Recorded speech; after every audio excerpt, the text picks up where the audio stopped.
Hello, deserving listeners. It's just me today. I thought I would respond to some patron emails.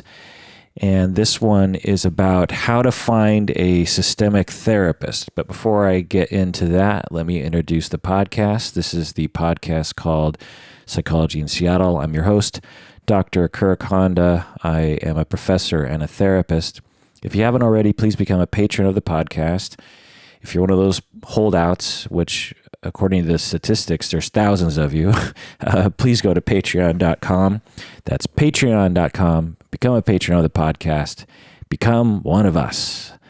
All right. The email is from a patron whom I won't give the name of because I'm guessing they wouldn't want that.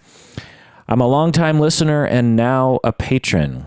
I'm looking for a family counselor because we're having some behavior issues with my daughter.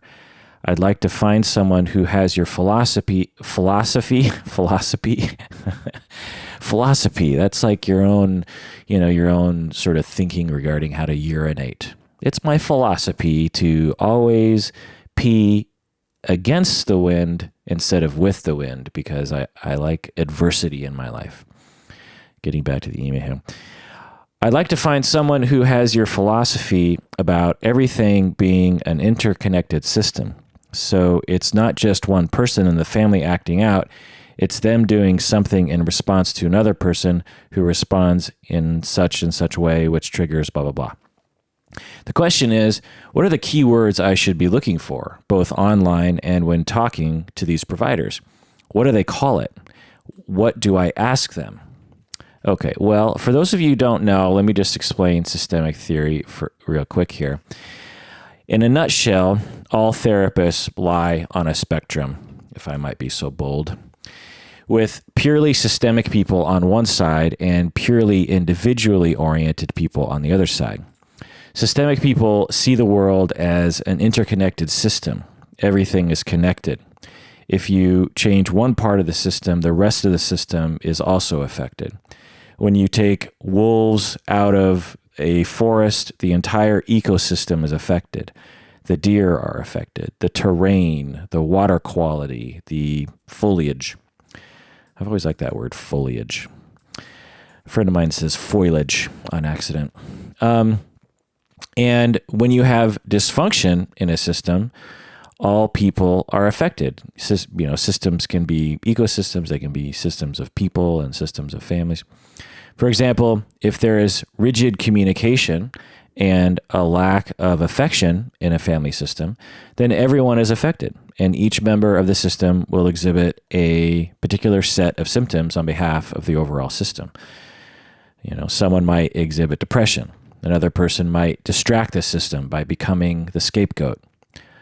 Also, no one person is to blame for the dysfunction. Each person participates in the family dance, whether they know it or not, and they usually don't know about it. It's usually an unconscious process. For example, when an enabling husband enables his wife to drink alcohol, this contributes to the rigidity of the wife's alcoholism. Enabling behaviors like making excuses for her, calling work and saying that she has the flu and in fact she's hungover, or protecting the kids from her behavior when she's drunk. This is all enabling the alcoholism. And as the star athlete teen girl, the oldest girl who's the star athlete, as she continues to do her job in this family as the family star, the family is able to look to her to feel good about something in the family. Whenever they're down, they'll say, well, at least we have the star who is so good at, softball and volleyball and whatever else that she's really good at. Her grades are usually pretty good. And so on. There's each person in the family plays some role in keeping the family dysfunction alive. And in therapy, you don't just treat one person, therefore. I mean, if everyone exists within a system, it's difficult to make a change in someone.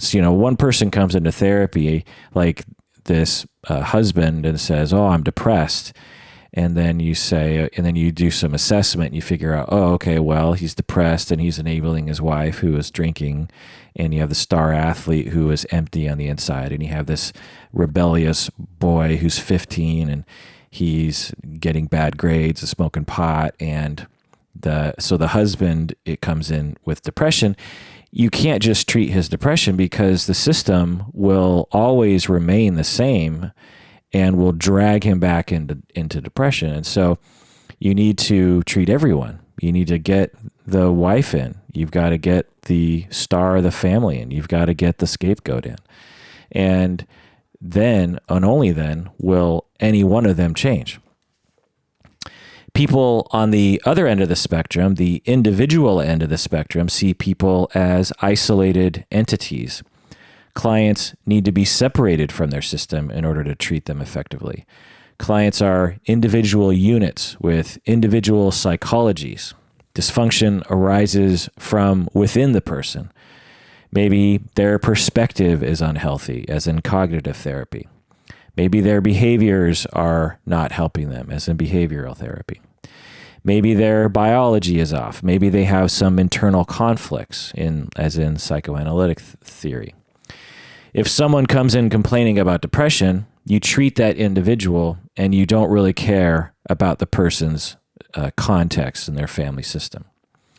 In this way, people at the systemic end of the spectrum tend to be fairly adept at understanding the context of culture because that's a larger system that everyone exists in.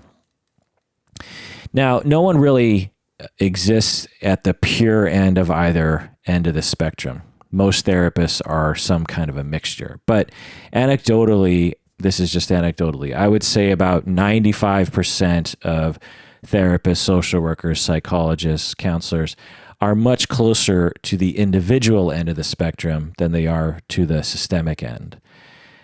I personally try to be exactly in the middle because I think both perspectives have their merits and their place, and I like to tailor therapy to the particular individual. And so sometimes it's useful to be in the middle, sometimes it's used to be on the individual end, sometimes it's useful to be on the systemic end, depending on the presenting problem and the demeanor of the clients and the constraints on the situation. The reason why most people are, in my opinion, and I'm sure there's research, but I'm just too lazy to look it up. The reason why most people are, in my opinion, on the individual end of the spectrum is because it's much easier to understand linear causalities. For instance, someone's internal biology isn't doing well, their brain chemistry is off, and therefore they're depressed. So that's a linear causality. You have a biological factor that causes the depression. Therefore, you have a linear solution, which is you figure out a way to change that biology through exercise, through diet, through a psychotropic. To think systemically, it exponentially increases the factors you have to consider in your mind. So when we so again with this husband, maybe his biology is affected by his situation, or maybe depression runs in his family. But now, if you start thinking about him as a part of a system, you're thinking, okay, well, how does he interconnect with the wife? And how does him and his wife interconnect with the two children as individuals and as a group? How do the two children interact together? How does the daughter interact with the dad and the mom?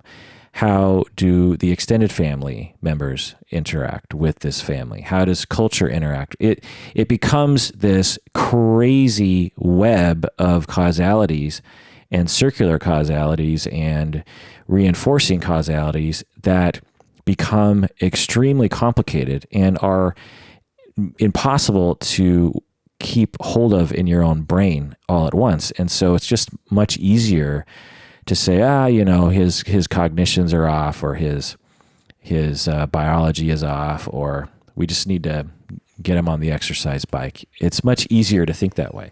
Now, again, the individual perspectives are, in my mind, very helpful, but most people, in my mind, are missing 50% of the potential for therapy when they only focus on individuals. Now, this doesn't mean that every client who comes into my office, I drag in all their family members and their extended family members. I rarely do that. You can actually treat families from just treating one person. You can treat that one person, and you can coach them on how they can, in turn, affect a system. And as their changes become more fixed, they can resist the homeostasis or the feedback mechanisms that try to drag people back to the status quo. It's kind of complicated, but anyway. So getting to your email patron, kudos to you for seeking help for your family. You have some issues, behavior issues with your daughter, and so you're seeking a therapist, and you really want someone who is a systemic therapist, someone who understands how everything is a interconnected system. And you're wanting to know from me, how do I find this person online? And when I talk to them, what do they call themselves, and what should I ask them? Well, the key words to look for are family therapist, or systems theory, or relational therapist, or something like that. Most couple and family therapists, marriage and family therapists, that's the profession I'm in, is marriage and family therapy. And that's the program I teach in, is a marriage and family therapy program called the Couple and Family Therapy Program. These people are 99.9% of the time trained in systems theory. Now, whether or not 10 years after graduation they still understand systems theory and still utilize it is really unknown. Now, this isn't to say that non-marriage and family therapists don't use systems theory, because many do, but it's much less likely. But if you're looking at a counselor, a mental health counselor, or a licensed professional counselor, or a social worker, or a psychiatrist, or a psychologist, or a pastoral counselor, am I leaving anyone out?